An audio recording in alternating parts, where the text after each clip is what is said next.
Story 1. I'm Tony, and it happened on a slow Tuesday night shift at the Dunkin.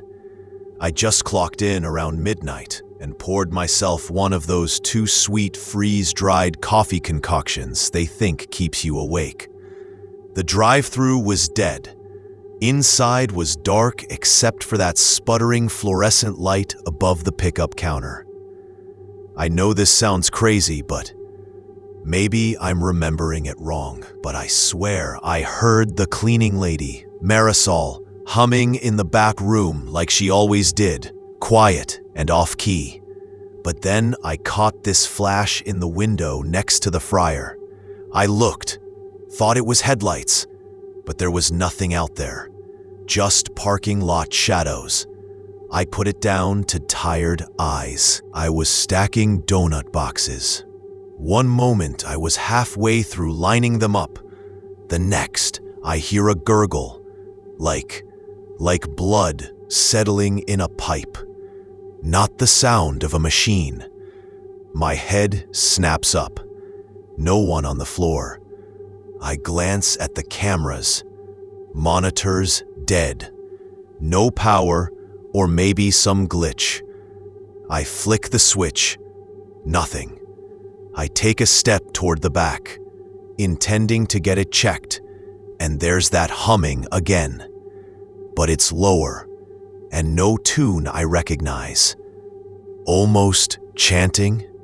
I mean, it wasn't words I could catch, just a tone.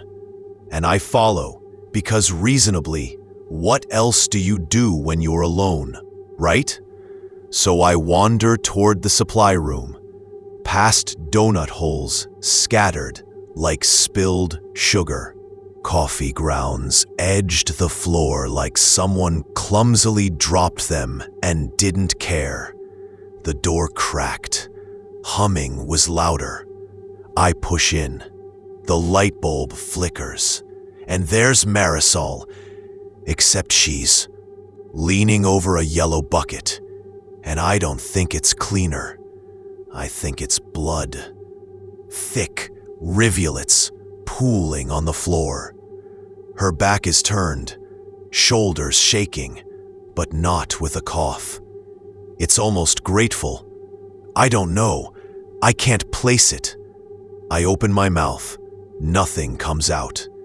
I know this sounds crazy, but for a moment, I thought she might be crying into it, like some twisted ritual. Then she stands, slowly, and turns. Her face is hers, but not. Eyes dull, focus distant. She flings that bucket over, and the sound it makes when it hits the tiles, that splatter, like guts hitting linoleum. I'm still frozen. Sorry, I know I said not to say that, but I couldn't move. I swallowed. She says, "You shouldn't be here," but her mouth barely moved. The humming continues behind her. I backpedal, trip over the donut boxes I dropped. Everything skitters. I'm gasping, hands scrabbling at my chest. I could hear myself, but not believe myself. The humming stops. I look back. Nothing. No blood. No bucket. Just Marisol, standing there, clean, stirring vanilla creamer with the back of her spoon. I blink twice. Marisol? Nothing. She nods and says, "Everything's fine." Then she smiles. So normal. Like I'm tired. I hate that I believed it. The pressure builds, like nausea. I run back to the counter, grab the phone to call my manager, but the line is dead. I stare at it, like the cord's been cut. The store's eerily quiet. I turn and the door, drive-thru window, opens with a click.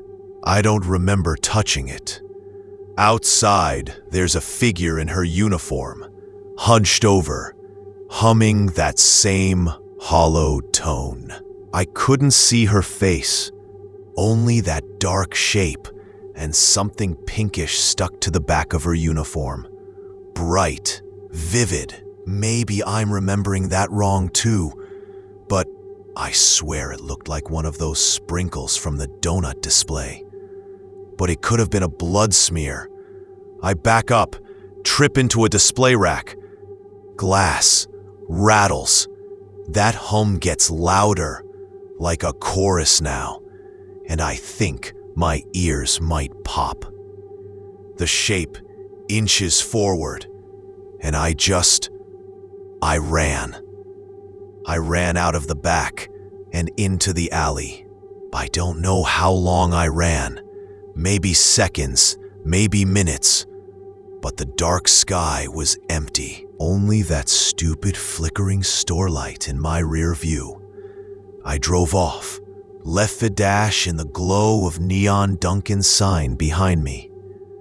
When I look in my rearview mirror later, no one on the sidewalk, no shape, just a lit window. They called it a power surge. Must have been a bad circuit, they said. Marisol took the rest of the week off. Nerves, they said. I didn't ask questions. I just changed my shift, avoided night work. But sometimes I wake up at 3, and I swear I hear humming, and I can't get the sound of that bucket splatter out of my head. I don't know what I saw. Maybe I dreamed it. But sometimes the hum still echoes in my mind, and I remember that bucket. Story 2. I'm Chris, and it was just me and the espresso machine at the shift that never ended. It started normal enough. Slow Tuesday evening, just after midnight, and I was perched behind the counter at Dunkin. Lights humming overhead.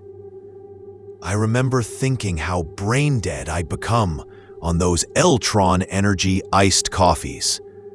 Anyway, I wasn't expecting anything, just scraping pastry crumbs off the counter. I know this sounds crazy. Maybe I'm remembering it wrong, but there was this smell. Not coffee, sharp, like that metallic odor after stepping on metal cuts in water. I'm lining up the cup lids, the containers clinking, and I get this pinch in my chest. Tight, odd. I look over and the fry basket's empty. No potatoes, but a drip. Just one drip. Yeah, and it echoes too loud. I lean closer, squint, trying to trace the drop. My head pounds, maybe from the caffeine. The drop falls and hits the grease tray. I see it doesn't sizzle. It's not oil. It's red. Vivid. I know this sounds nuts, but it's thick, and it sits like a slow tear. I step back, and that ping of reality turns brittle. I look around. Empty store. Drive-thru, dead. Camera feed, flickering. I press the monitor. It goes black. I press again. Nothing. I pad to the back to find someone. No one. Just the smell. I slide into the break room. There's Carlos, barely awake, spooning coffee into his mouth, half asleep. Hey man, smell that? I choke, but the smell's stronger here, as if it follows me. He yawns and leans over the table, and there's that smell again, and a smear of red across his cheek. I can't tell if he's eating a jelly donut, or I flash to the glove box of his car, pulling out like it belongs. But that's stupid. I must have thought it. His eyes meet mine, vague, unfocused. He blinks and it's gone. Just damp fingerprints on the table. And coffee. Brown, not red. I shake my head. I must be hallucinating. I stand, breathe deep, but the entire air tastes metallic now. I stumble out. No fryer working. Heat's off. All quiet. Maybe I thought I heard tapping against the window. Slow, hesitant, like drip, drip. I step toward it and see the parking lot. Bleak, empty. Yet on the glass, there's handprints pressed so tight. You see the grease and something red smeared in places. I press my finger to the glass. My breath fogs it, and I see 3 tiny dots near the wrist mark, like droplets that could be... Never mind. I stagger back. Carlos, now he's behind me, just there. His uniform dark in the low light. His eyes are empty. He tilts his head, hollows at the corners of his mouth. He says nothing. I say nothing. I'm frozen in confusion. Then he turns. I blink. He's gone. I don't remember moving, but I end up in the kitchen. The drums of batter are piled one on top of the other, stack high, some cracked. And there's this smell again. I really know this sounds nuts, but I see strands of something sticky, like strings between them. Thin, red. I pull one apart and it snaps, and the mess stretches. It's blood, and it's everywhere. I can't scream. I taste fear in my mouth. My vision blurs. I run. I run toward the front door. Glass door slams open. Outside, the night's empty. Cool leash of darkness follows me out. I yank the door shut, lock it. Only it clicks, but the sound rings as if it's the only thing alive. I back against the counter. My heart hammers. I can't think. And then the metal grate of the drive-thru window rises from the shadows. I swear I didn't touch it. It hums upward, exposing, opening, darkness beyond. My phone is in my pocket. I grab it, but there's no signal. I hit the flashlight. Weak beam flickers across the counter. I scan. Nothing. I set it on the counter, hands shaking. And then I see them. Behind the counter, wooden stir sticks splayed out, spike-like, pointing at me like a crude arrow, leading to the edge of the display case. I follow that arrow. The display is cracked glass, donuts riddled, frosting smeared. One, it's not jelly, it's darker. I press my finger to the edge of the glass and taste the air slick with rust. I drag myself behind the counter, hands shaking so bad I can't think. And then the hum starts, faint, like a whisper elevator vibe. It grows, and I think the lights buzz too. I crouch. The hum pulses, then stops. Silence, and that sense of something behind me. I twist around. A shape. It's Carlos, but wrong. Too tall. His uniform elongated. The cut across his cheek glistens. A slow drip. I jerk, but he's gone when I blink. Only the smell lingers. I don't know how long I huddled there. Seconds. Hours.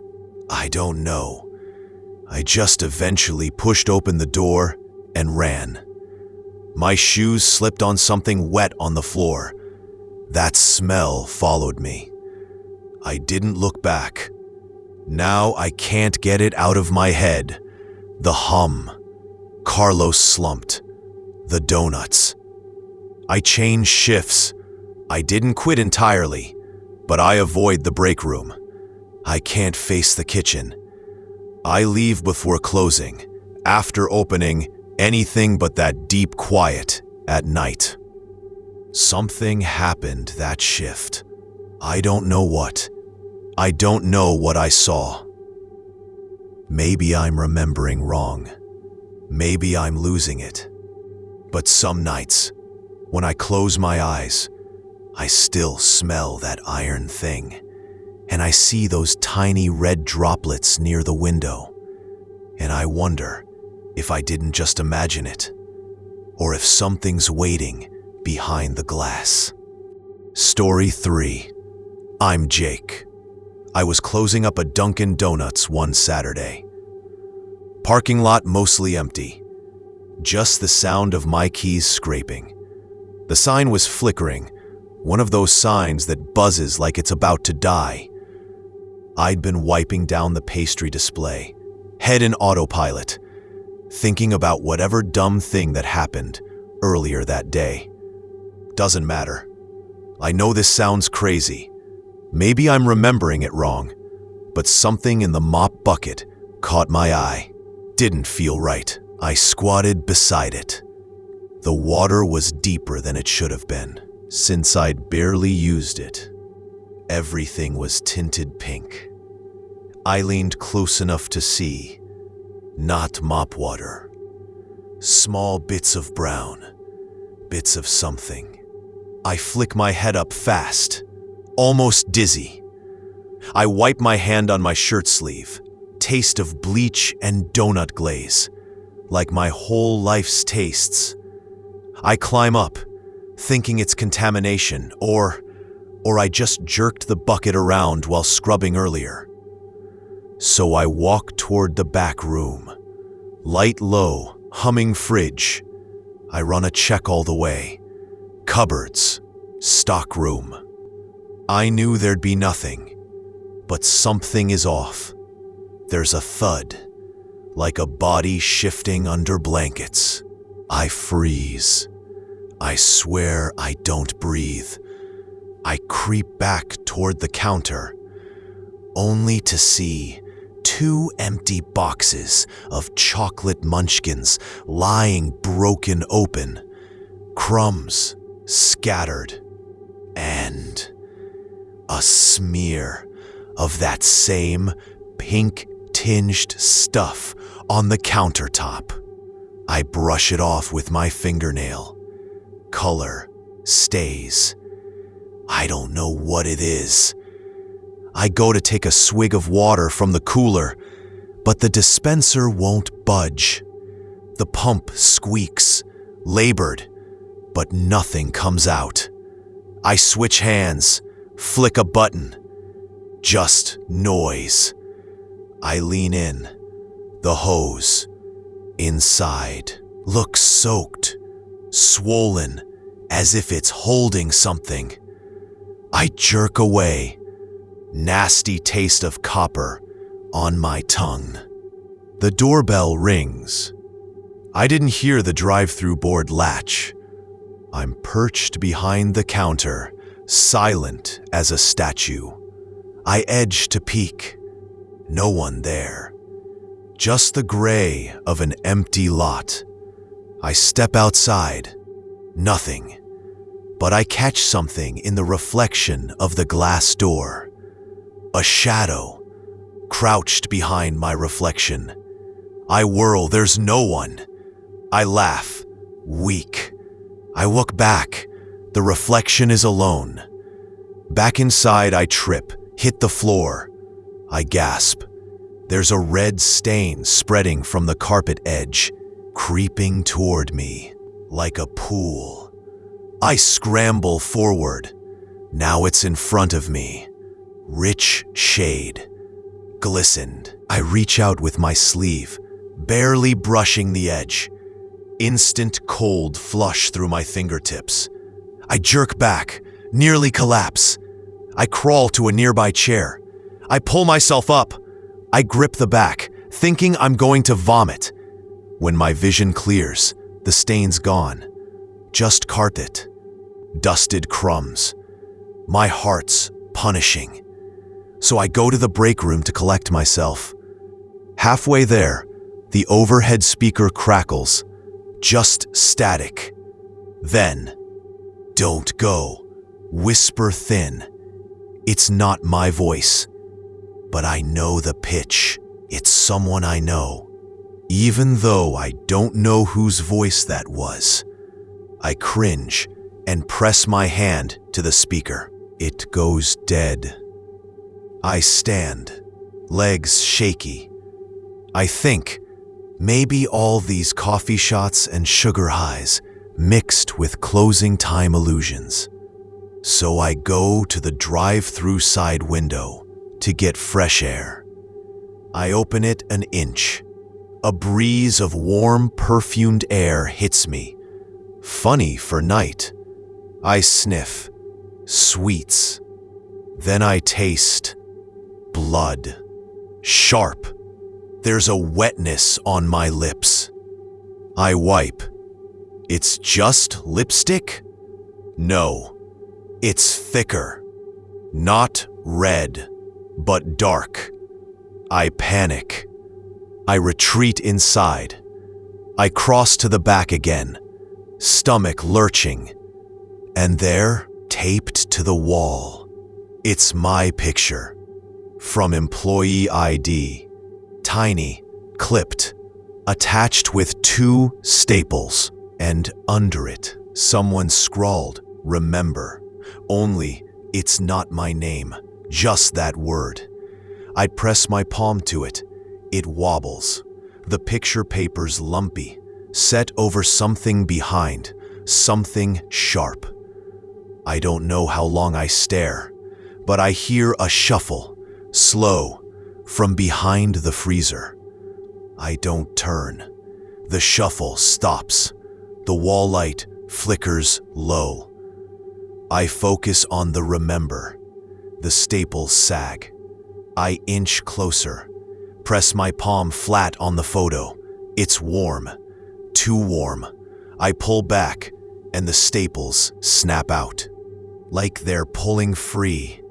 I slap at them, but the picture's gone when I look again. No indent, no staples, nothing but drywall and dull tan paint. I swallow. I hear the door click. I don't want to look, but I do. It's open. A silhouette in the alley light. Tall. Still. It doesn't move. I inch toward the back exit. My shoes squeak on the floor tiles. The figure doesn't flicker, doesn't jump, just watches. I jam the walk-in freezer door and open it. Cold hits like death. And inside, on a metal tray where bagels rest, there's a hand, part of one, breaded. Maybe someone slipped it in as a joke and I'm losing it. Except the bone shows, pale. Looks like flesh, but cooked. I step back, gag building. Tray clatters. I spin. The silhouettes at the door. Low humming. Just a tone. Not words. I can't tell if it's human or not. I dash out the side door. Cold air slams me. The alley is silent. No footsteps. No wake. Just my ragged breathing. I don't look back. When I slam the front door horizontal bar, It echoes. I run to my car, hands shaking so hard I pop the trunk by mistake. Flesh-tinged boxers, my uniform inside. I don't care. I shut the trunk. I drive through the parking lot, headlights strobing. Store light flickers behind me. I swear the shadow is in the window, watching. I don't dare check. Later, I tried to explain to my manager, who just kept asking if I was okay, told me to get some rest. I lied. I keep waking up smelling fryer and dough, hearing that hum, and I still dream of that tray and the staples. I change stores, but the hum feels closer when I'm near sunlight. I don't know what it was, what I saw. I just know I don't feel safe anywhere near a Dunkin' drive-thru at night.